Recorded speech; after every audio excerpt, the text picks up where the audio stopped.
L'épice doit couler. Non, sérieux, non, vraiment pas. Euh, Aujourd'hui, neuvième jour, on s'en va du côté de Dune.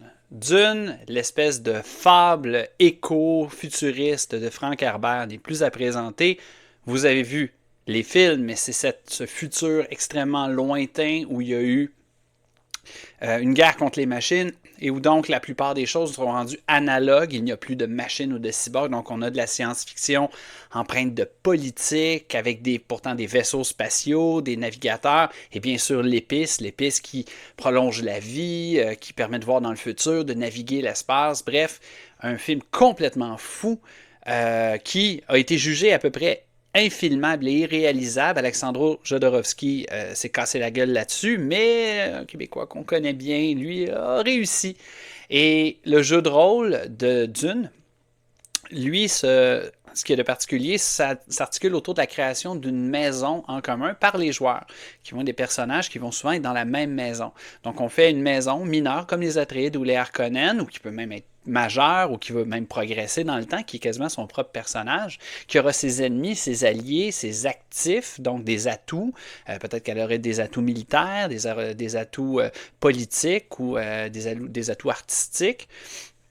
Bref, le jeu de rôle de Dune permet de faire des personnages à l'intérieur de ça. On va commencer donc par faire la maison Villanova, qui a une expertise artistique, est reconnue pour l'export de son expertise artistique. Peut-être qu'on les amène pour des grands événements protocolaires, peut-être que leur production d'hologrammes est reconnue à la grandeur de la galaxie.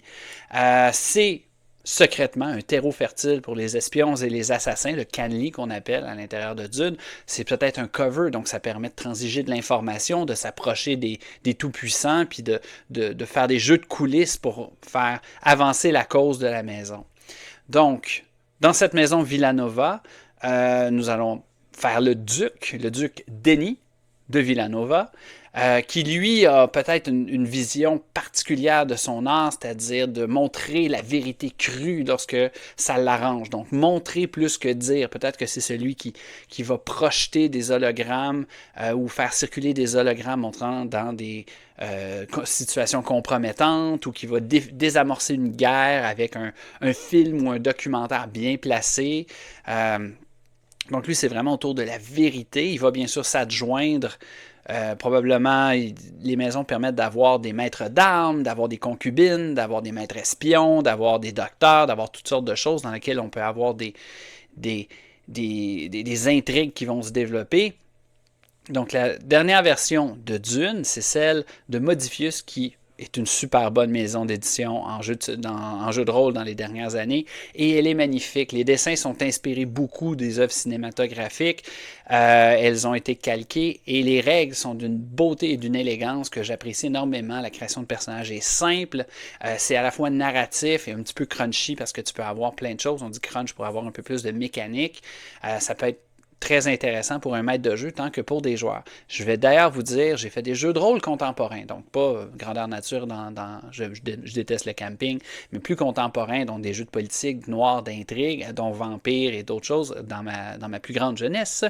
Et si je refaisais un jeu de rôle grandeur nature, je le referais dans l'univers de Dune, ce serait parfait, des maisons rivales, des intrigues, de la politique, de l'assassinat, de la transaction d'informations, tout ça dans une esthétique qui serait accessible à tout le monde. Bref, un jour peut-être, qui sait. Donc c'était le personnage pour cette 9e journée. On se revoit demain pour un personnage de plus.